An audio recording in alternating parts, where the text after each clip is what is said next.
if you start with profit in mind, or profit first, if you will, and then scale the profitability of your business, you're going to create a lot more time for yourself. Okay. And that goes back to the business mindset of who I am as a businessman is my identity, versus being a businessman is something I do, but it's not my identity. Hey, what's going on, everybody? And welcome to season 2 of Legacy's Journey, where we talk about leaving behind a legacy for your business. I'm your host, Cameron Williams, owner of Kinley Consulting, where we focus on strategic financial growth for marketing agencies.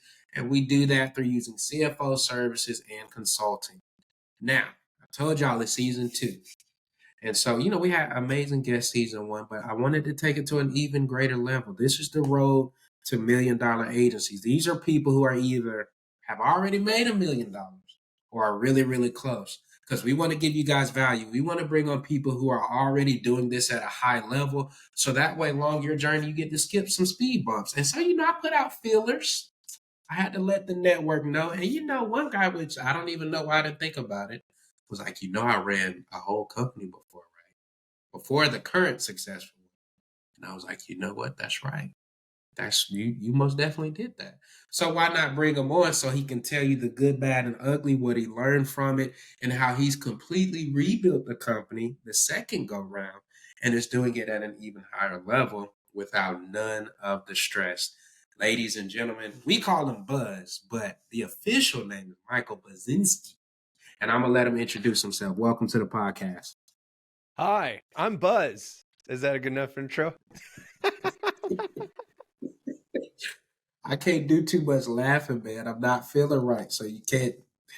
Well, you're See, in this is for what a happens. treat So then, every time because we're in the same place, yeah, see, this is what happens. Every time we're in the same place, Buzz says stuff, I laugh. So this is probably going to be funny, but you're going to get a ton of value. As usual, I'm going to be taking my notes. Y'all always know I take my notes. So when he drops gems, he's going to drop plenty. So I'm going to give y'all the heads up in advance.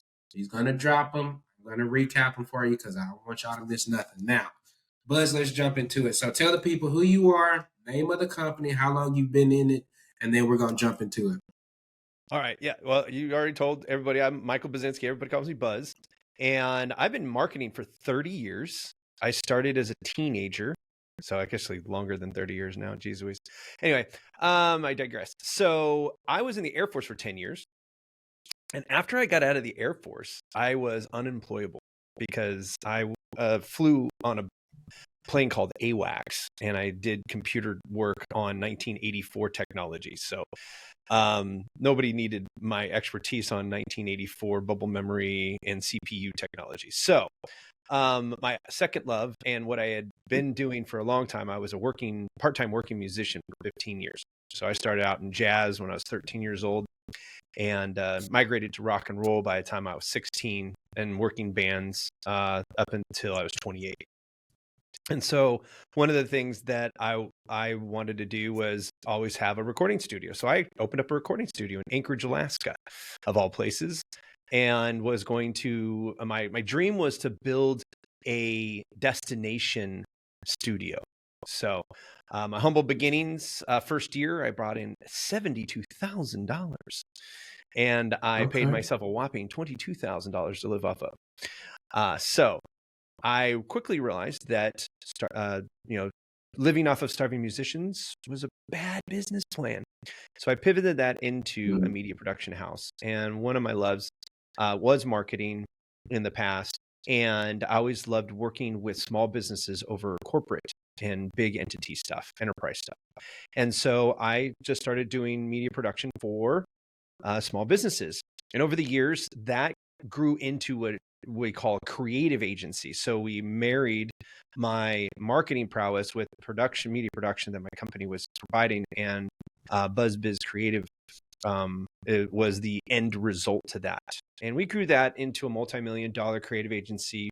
My last facility was like 13,000 square feet. I had about 22 employees. We serviced about 300 companies a year, and we were one of the big dogs in Alaska. And we were going up against generational in marketing agencies. So these are folks that, the my dad's age started these agencies. So before I was born, these agencies existed in Alaska. And about 2018, I realized that I had basically built myself a job. I didn't actually own a company. The margins were super razor thin. I was actually not even paying myself as much as some of my employees. And I was the CEO. Was To this give you, on purpose? huh? This was Did I on do that on purpose? purpose? Well, I did it well, my strategy, bad strategy. So don't take this, don't write this one down, but write this down on the things not to do. Okay. So Okay. Okay. I was paying some people more than myself because of their expertise and the upside of what I saw. So everything I was doing was in the growth mode, not in a profit mode. So we were leveraged to the hilt, the whole 9 yards, to have a state-of-the-art facility, get all the amenities for everybody, be super happy. We had a super awesome culture. It was a great place to work. But then I realized that people are great until they're not. And some of my biggest culture champions became my biggest culture warriors, enemies, I should say. So my champions became enemies when it came to culture overnight, seemingly. I won't go into the gory details of that, but what I realized is that I basically built a house of cards on the shoulders of folks that really didn't care about my business. And so and I've sat in my foyer going, I could dig myself out of where I was at and actually make it profitable. But it was going to take another 5 years of that same grueling, maybe 5-10 years of the same grueling tempo that I was accustomed to. I was working 50, 60 hours a week minimum, right? As a CEO, I shouldn't be working that much, right? Especially when we've been in business for 13 years, especially when we're doing multi-million-dollar revenue years, okay? So I just sat there and I go, you know what? Doing the same thing over and over again is the definite, and expecting different results is the definition of insanity, says Albert Einstein, right? So I decided that we have to do this completely different.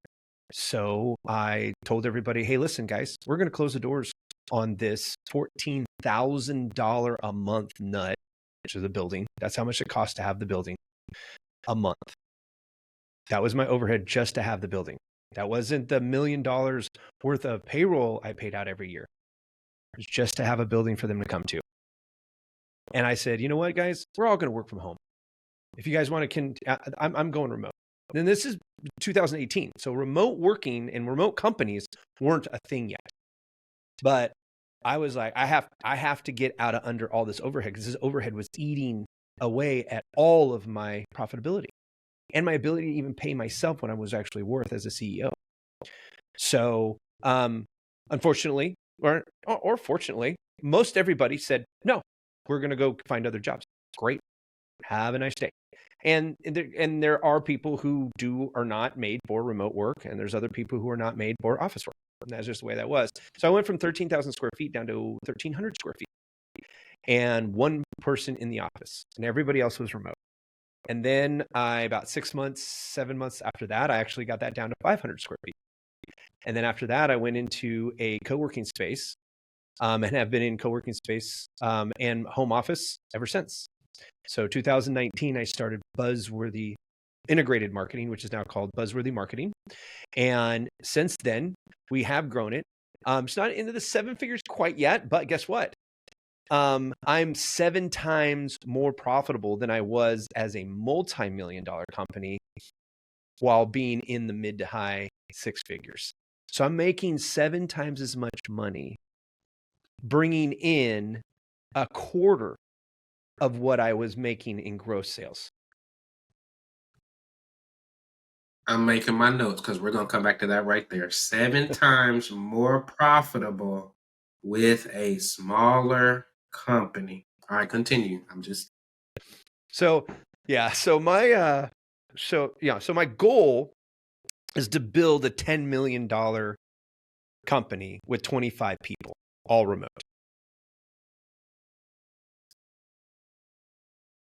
Serving professional services companies like yourself.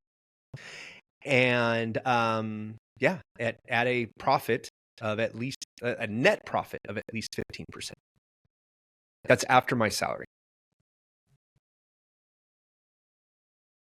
And I need to Okay. pay myself All right. enough money that if I took the 15% instead of running the company, I could take that money and pay it to somebody else to run it. So basically, hire another CEO. Okay. All right. Now there's a lot there. See, I told y'all. He gonna make you laugh. Then he gonna say something real deep like that. This is what he does 24/7. He gonna say something super deep. Then he gonna laugh for the rest of the time like he didn't say that, but he just did. All right. Let me hit the notes.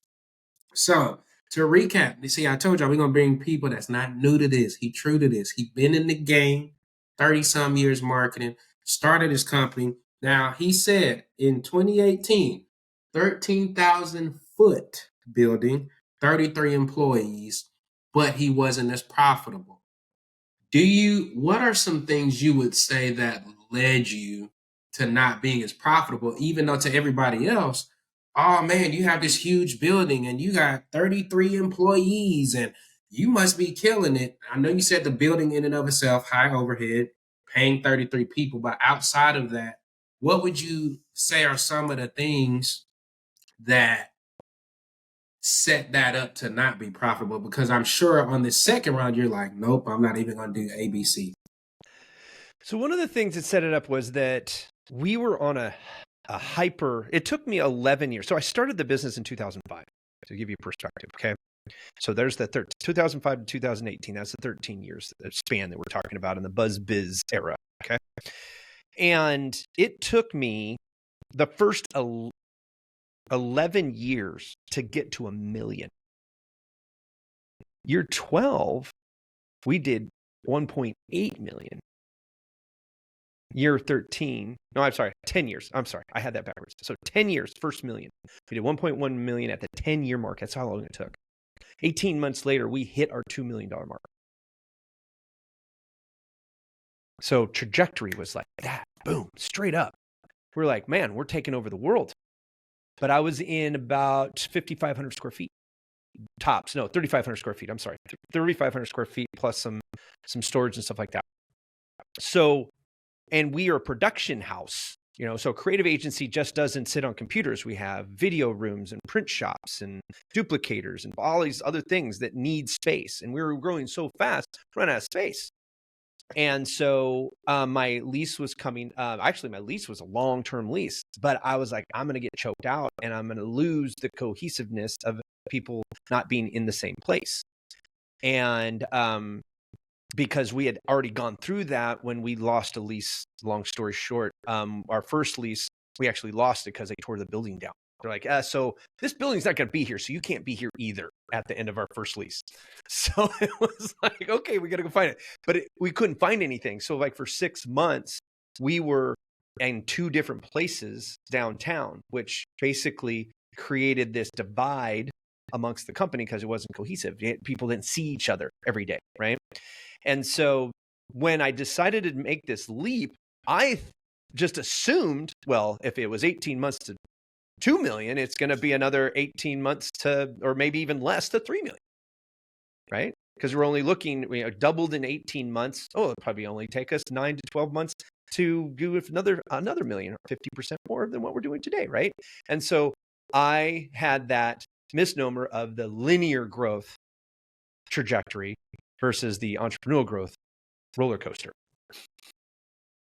That was my first mistake. Mm. And so Okay. I acted on that. I acted on linear projections. And therefore, I spent like $20,000 to get out of a lease in a space that we didn't fit into anymore.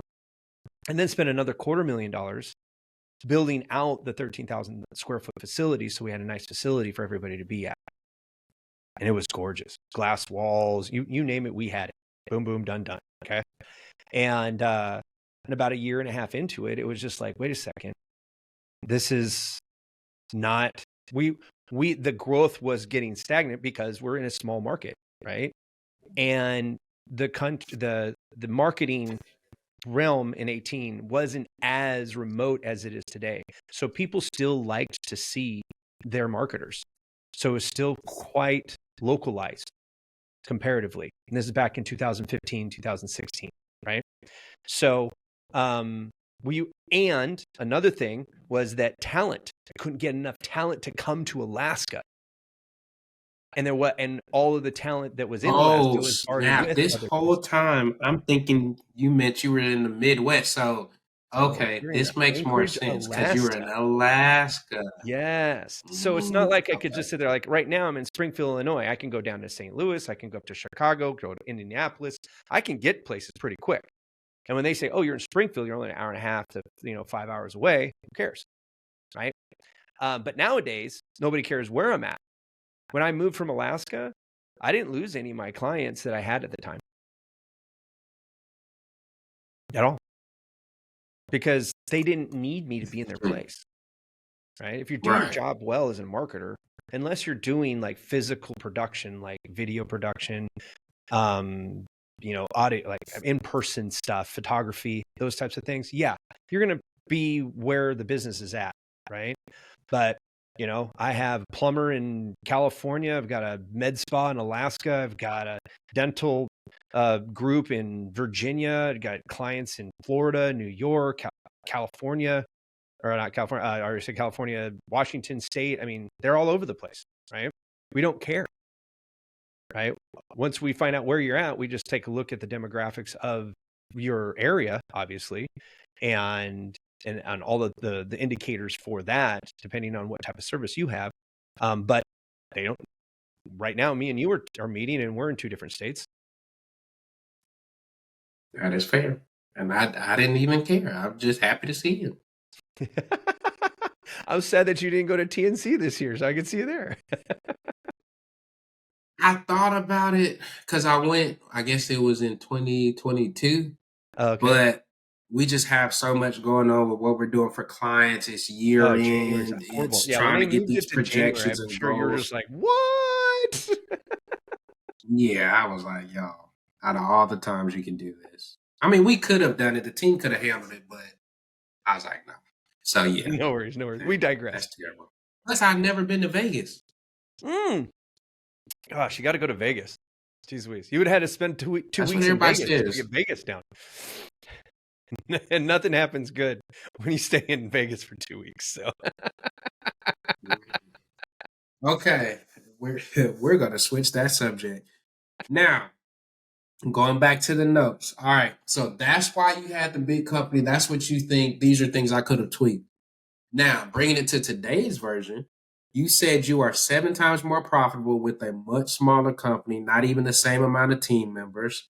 And we won't talk about the goals because I mean those are great. But I think what the audience would be, what they would get more value from is make it make sense to us, Buzz. If you were at the $2 to $3 million mark Mhm. and you're not there, you're at the we'll just round up and say 750 to almost $1 million mark. Mhm. How can you be more profitable making less money? And your response will be Overhead, straight up overhead.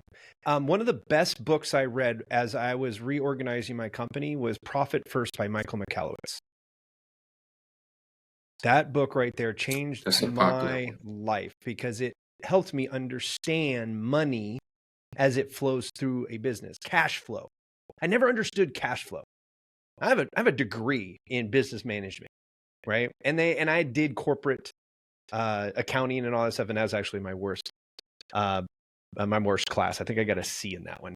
It just didn't make sense. It wasn't real math to me, tangible. I'm a cash basis kind of guy, right?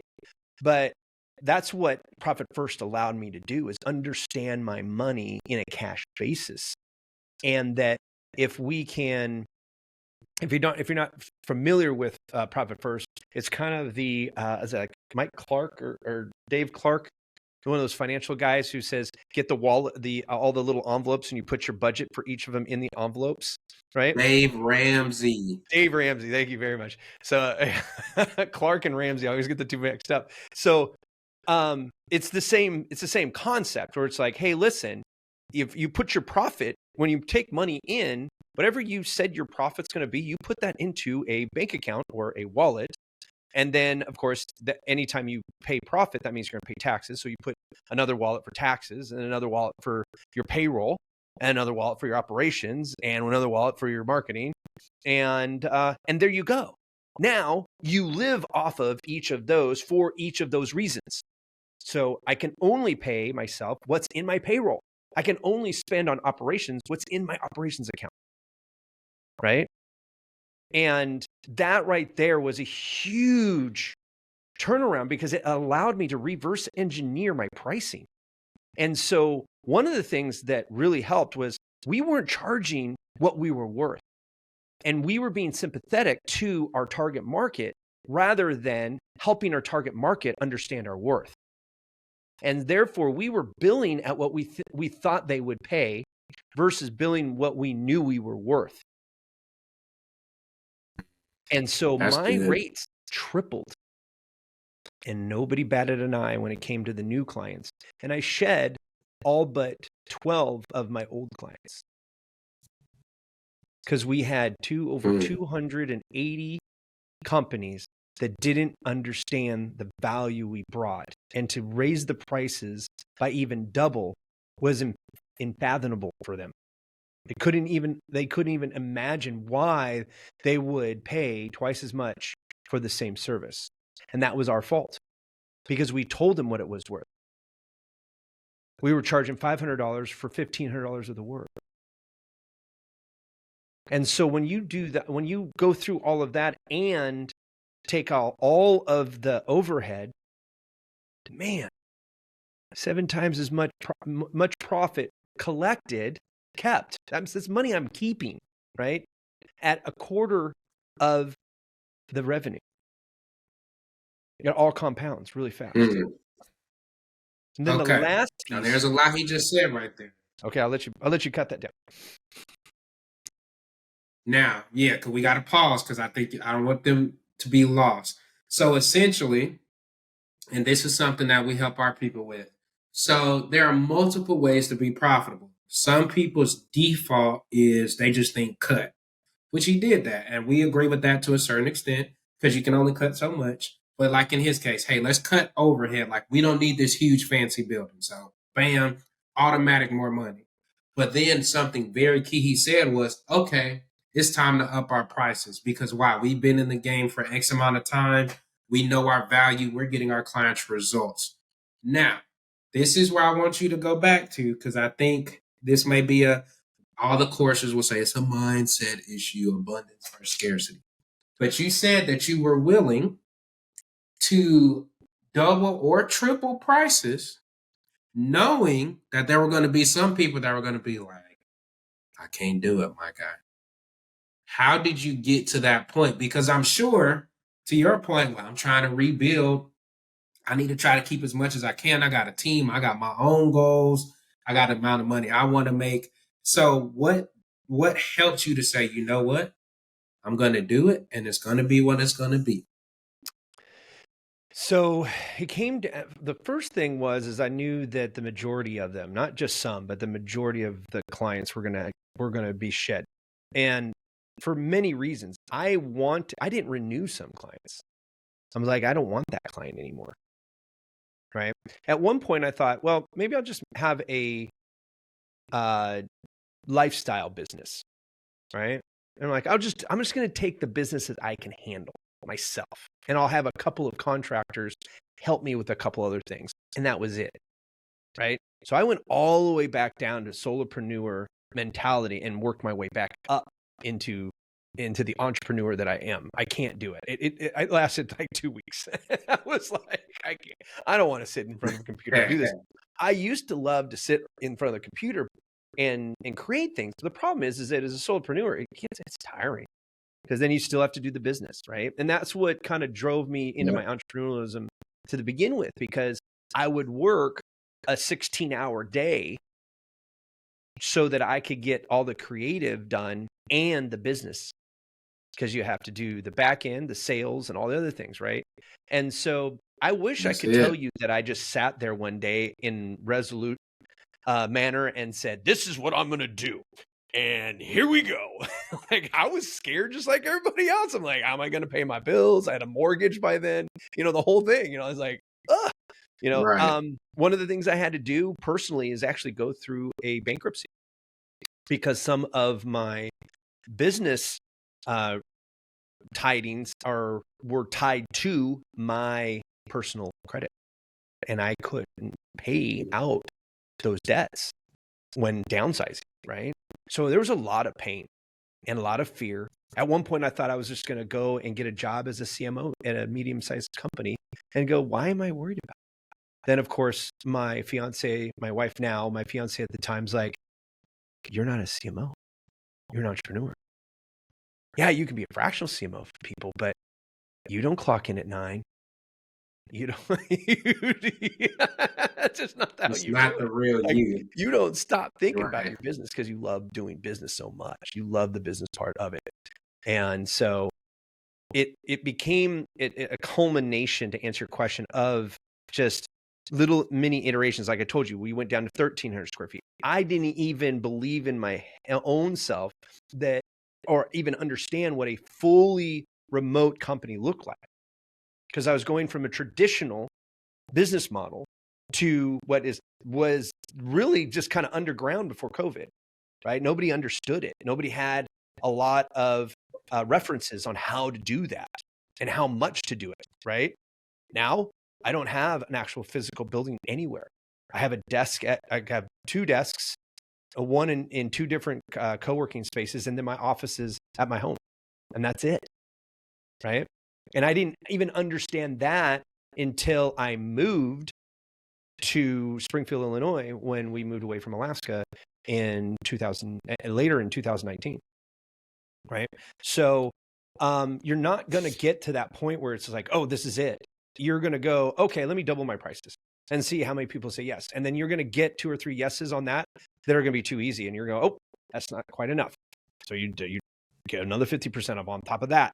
And then you keep increasing until you get enough no's to go, okay, we found out where our ceiling is. Okay. Until you start getting those yeses too easy because you've gotten so good at it, at providing that value at that level, that confidence comes out when you're talking about your pricing. And I think that a lot of people don't realize that you have to be confident that you can provide the value you're going to charge. You don't just sit there and go, I think I'm worth $5,000 a month, right? That's why you have to back that up with something. And it's not just, oh, I've been in marketing for 30 years. It's, hey, I'm going to do X, Y, Z, and we should see A, B, C. And you and I are going to go through this DEF journey together, ... And this is what the outcomes are going to look like. And then they look at that and go, yep, I share your value with that. And that's how much, and that's why you can charge that much. Hope that answered your question.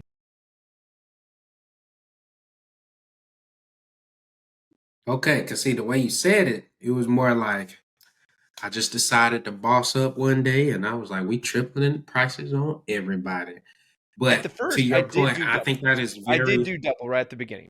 Right at the beginning, I said, there's no way I can handle that many, because I was looking at, like, half of our clients were paying us like $500 a month to be their consultant, like their marketing consultant. And that yeah. had no boundaries. Our scope of works were way too wide, right? And $500 a month. And even if you just talk to me for an hour a week, I'm losing money, right? Because as a solopreneur, you got to be worth much more than $125, right? Now, if as an employee, yeah, $125 an hour for sure, right? I pay my consultants something like that. No problem, right? Because that's all they're doing. But when you're the person that's running the company and doing the sales and doing the consulting, yeah, you're worth like 4 times that, right? And so you really have to reverse engineer, what does it cost to do business? And then how much is that service, that value you bring to your client, worth to the end user, your clients, right? And that's when you start getting into that value-based pricing. But to get started, I just did it by how much does it cost to do the business? What resources am I going to need to carry that out? And that's, softwares and infrastructure and maybe employees and stuff like that. And then what markup do I want above and beyond that after taxes? And that's how I started. And then from there, created more and more value. Okay. So I think some very key things to take from there is he did it scared, but he did it.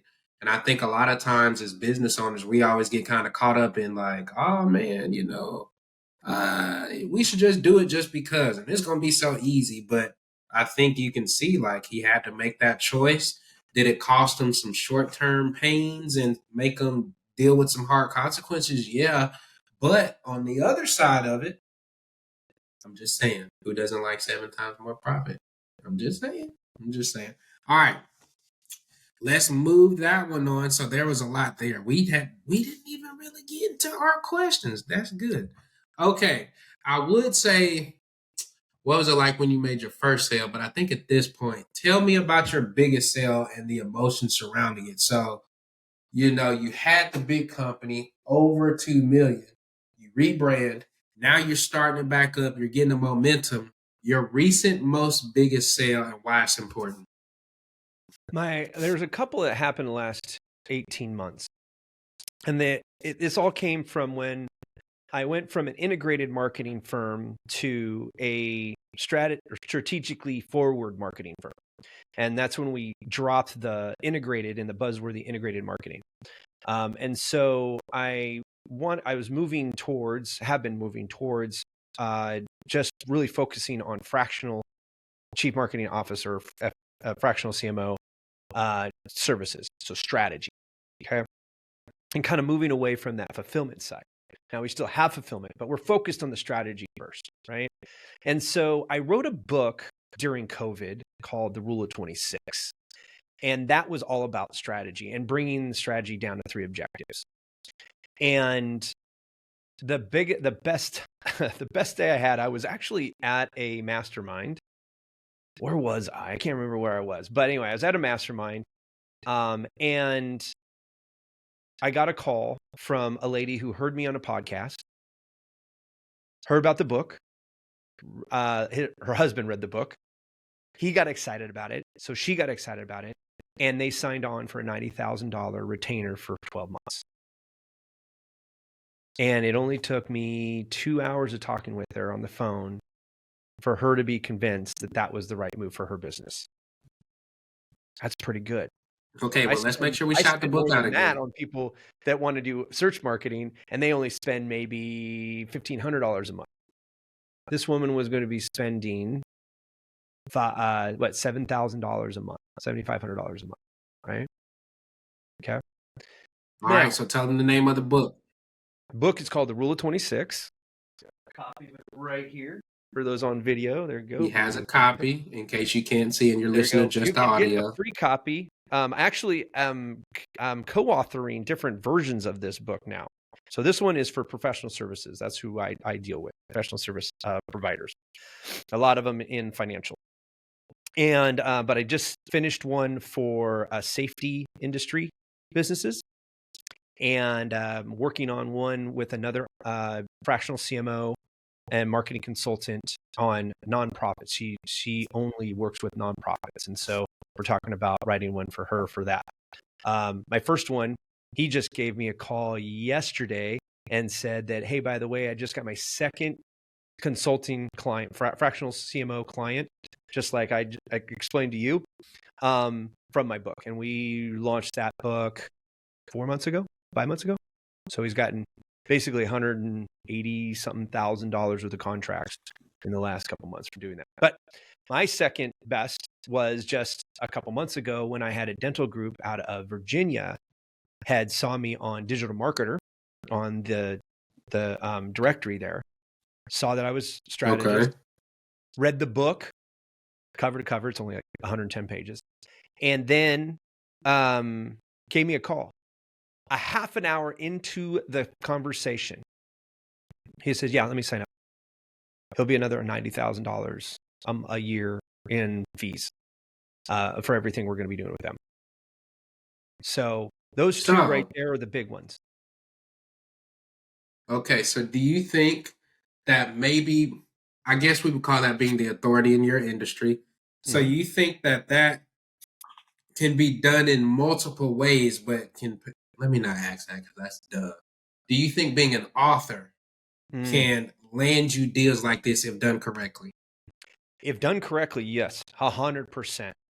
Being an author got me on 100 different podcasts in the first year as a guest, and we tracked at least $350,000 worth of new contracts in that first year. So I was in 2021.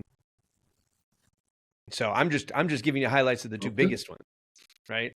And those were in the same year. Cool. That's cool.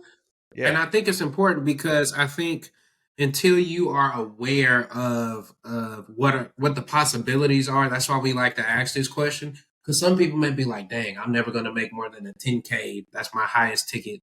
No, like he's literally told you, "This is what I did.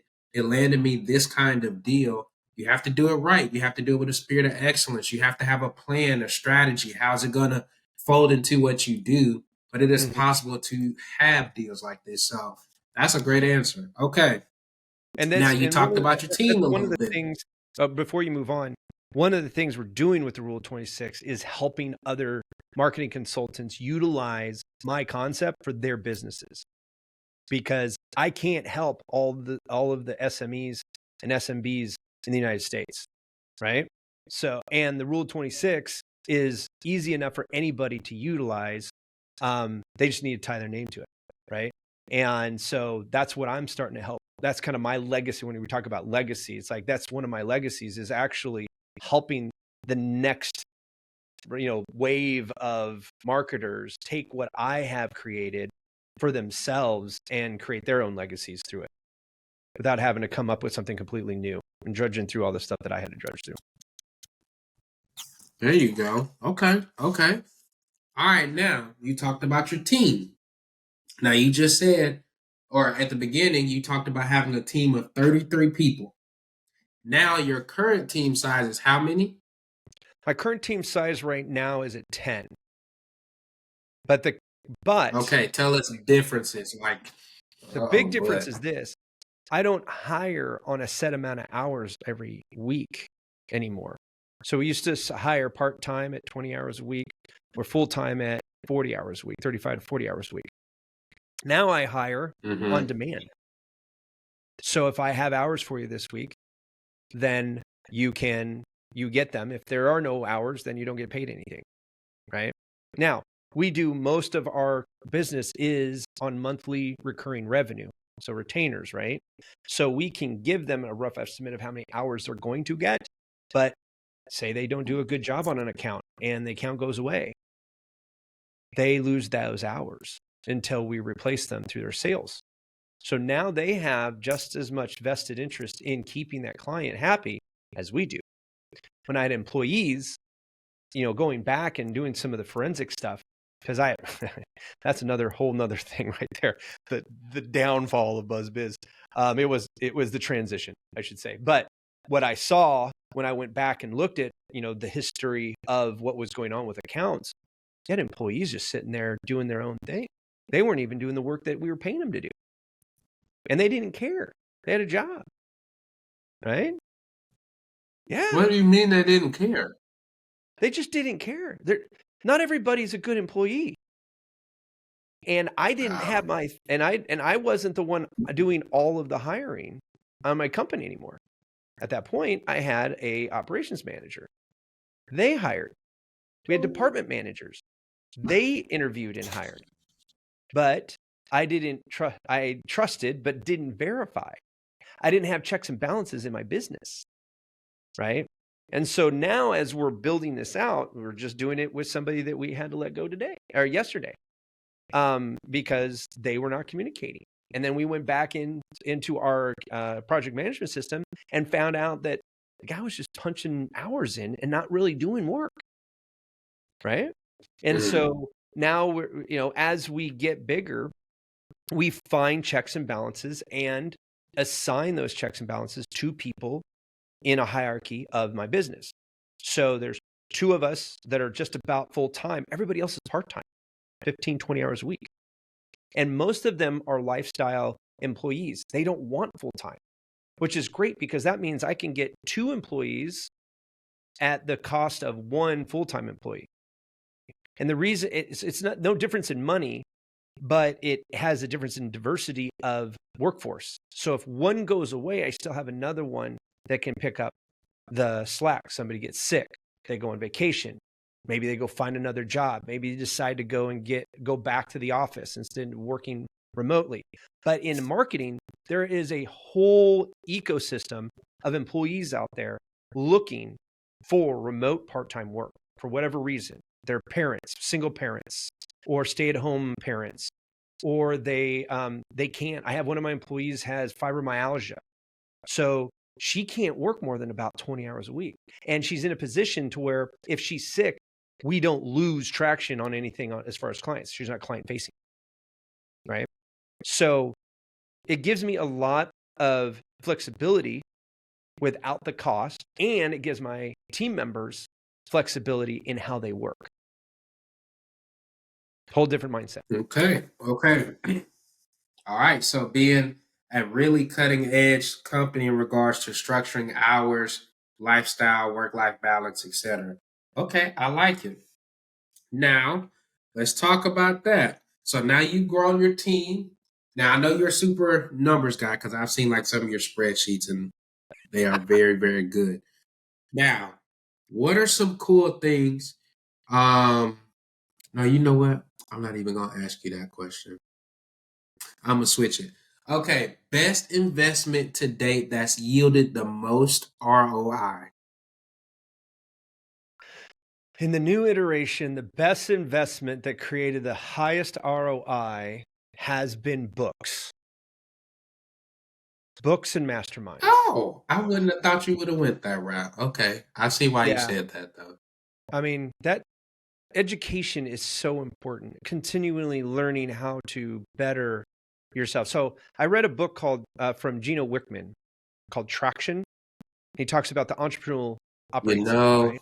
I've heard of this book. Yeah. And so I actually had him on my podcast, and we talked about his new 7 principles of highly effective leadership or something like that. And really good guy. Like, yeah, check out Gino Wickman. Great author, good businessman. But the crazy thing is that we implemented that over the last year, and it worked okay. I for a small business with just a couple 10 of us, it was a little too much, right? And then this another guy named Ryan Diaz, he wrote a book called Scalable, and it is a different OS. He calls it the Scalable OS instead of the Entrepreneurial OS. And I was like, I already kind of have an OS for my business, operating system for my business, but I'm like, I'll go ahead and read. I know Ryan, so I'm like, okay, I'll read it for him, right? I get into it. I'm like already like 80% of the way through this book and going, oh, wow. I can take the things I really like Ryan said and meld it with the things I really like with Gino, and then trim the fat of the stuff that I don't think works for my situation and create my own EOS, right? The buzzworthy OS, right? And I think that time and those books, the investment of time and money between those two things in education, if you don't continually learn outside of your business, because you're learning doing business, obviously, you get the street smarts, but those book smarts and learning from other people consistently, sometimes it's just what not to do. I've read books, I'm like, we ain't doing that. That's not the way we like to do Right, business, right? Like you read marketing books and they're right. like, oh, you just got to do blah, blah, blah, blah, blah, blah, blah. We're like, not us, not my culture. It's not what we stand for, but great to know it's out there. So when people talk about it, I can talk with them about it and show them the contrast of how we do business versus those other mindsets. So education is the biggest investment and biggest payoff. All right, so staying on education. What would you go back to before I go there? Education. To the young marketing agency. So somebody that's, let's just say in their 20s, right? Mm-hmm. Maybe they're 5 years or less. Top 3 things you would tell them not to do if they want to get to $1 million. Okay, so don't diversify your offering until after you're at $1 million.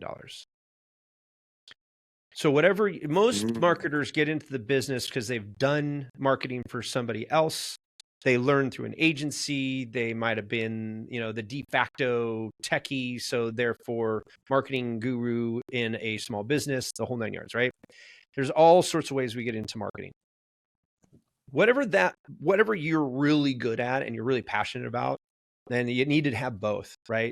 You can't be good at it but not passionate about it, and you can't be passionate about it but not good at it. You got to have both. Otherwise, there's 100,000 people who will beat you every time, and you will always be playing catch up. Okay, so I'm going to give you that to start with. But whatever that is, you're good at it and you're passionate about it. Be good at that one thing and be passionate about that one thing for the type of people you are passionate about working with. So if there's an industry you're intimately, familiar with, the ins and outs, those whole 9 yards, stick there. There's plenty of business for you that can get you multi-millions of dollars. I've got a friend, Qasim. He built a multi-million dollars. I want to say, I think a $10 million enterprise, just working with private schools. But there was a Montessori schools. There's only 1,400 Montessori schools or something like that in the nation. He niched to those 1,400. I focused on those 1,400. Didn't serve those 1,400, right? Probably only 2 or maybe 300 of them out of the 1,400, which is a big chunk, but it's a market that nobody was touching. So he didn't have any competition. The only competition he had was their ability to invest in the marketing that he had to offer and mindset. That's a lot easier to deal with than 100 other, marketers all going for the same clients, right? So as a young person, find your niche, find your passion, find your skill set, focus on that before you start going too wide.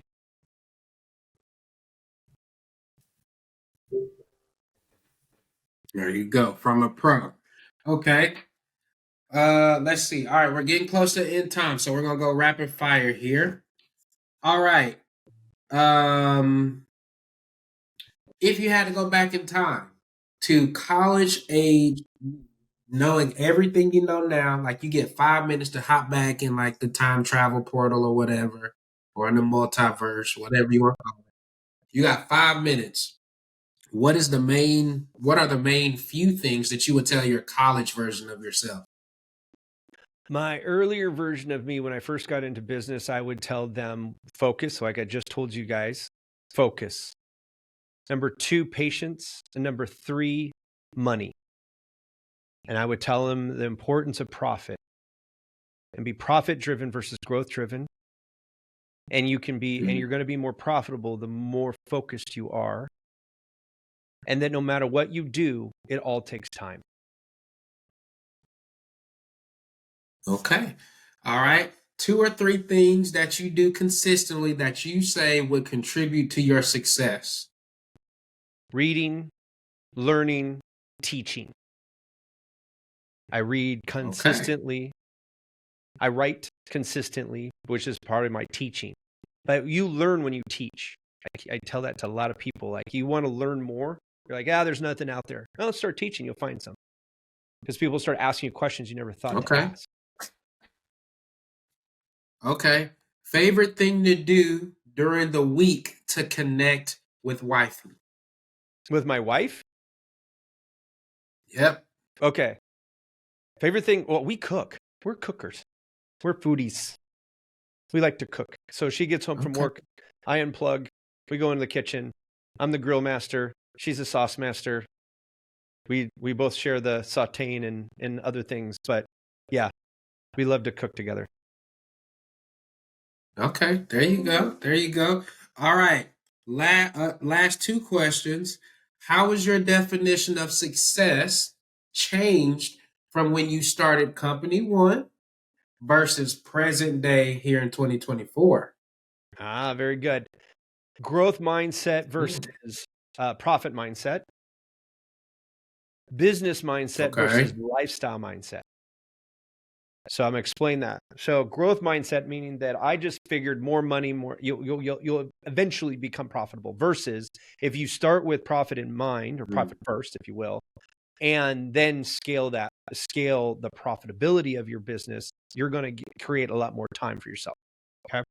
And that goes back to the business mindset of who I am as a businessman is my identity versus being a businessman is something I do, but it's not my identity.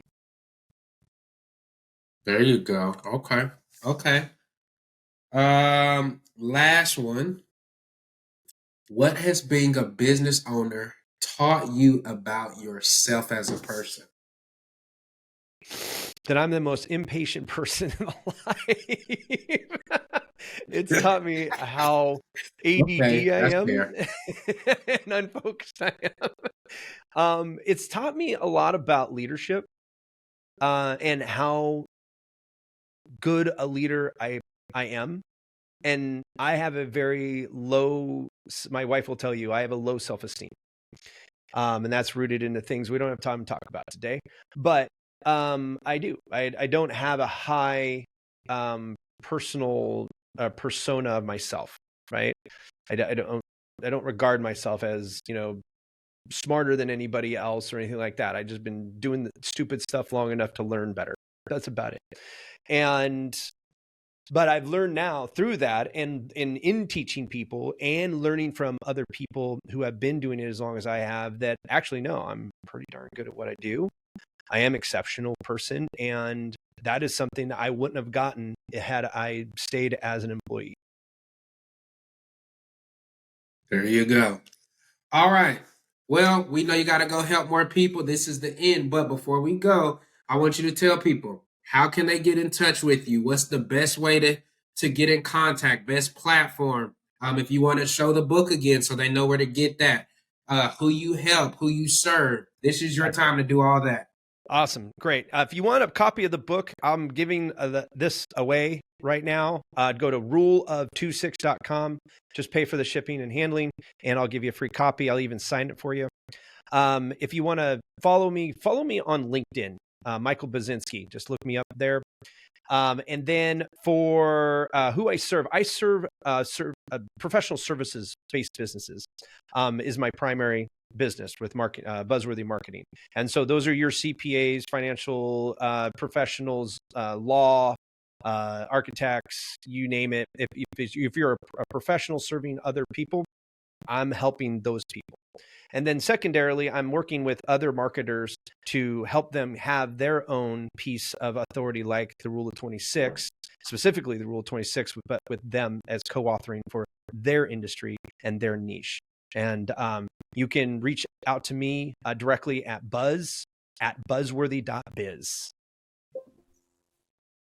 There you go. All right. Well, Buzz, I've enjoyed it. I think I learned a lot as well. Let me bring back up my notes. All right. Just to recap, went from 1,300 square feet building, 13,000, 33 employees, making over 2 million. Scrapped it because, hey, this isn't sustainable. So there's some self-awareness there, guys. I know it's really cute and it's cool to say, I want to make $1 million. But I think the main thing to get from what Buzz is saying is make sure you count up the cost. Make sure you build it right so that it's not a burden when you want it to be a blessing to you. Make sure you pick the right people, put them in the right seats. Make sure you structure your company in the way that works for you. Because just because it works this way for somebody else, just because he had 33 full-time employees, hey, he learned, hey, maybe I can cut some of that back. I can split it up, diversify so that we have more options. He talked about being more profitable focused, profit driven versus being just concerned about rapid growth and just more, and then picking the people to put in the right seats. So, with all that being said, Buzz, thank you again for coming. Guys, make sure you like this episode, share it. Anybody who you know that may be struggling with their business, like show them Buzz. Let them hear his story about it's okay to be able to tear it down and rebuild it from scratch and do it the right way, as long as you have the right goals and stuff in mind. So, this is season 2. We thank y'all again for listening. Like we told y'all, we're going to get the best. Can't wait to see y'all on the next episode. Until then, stay safe.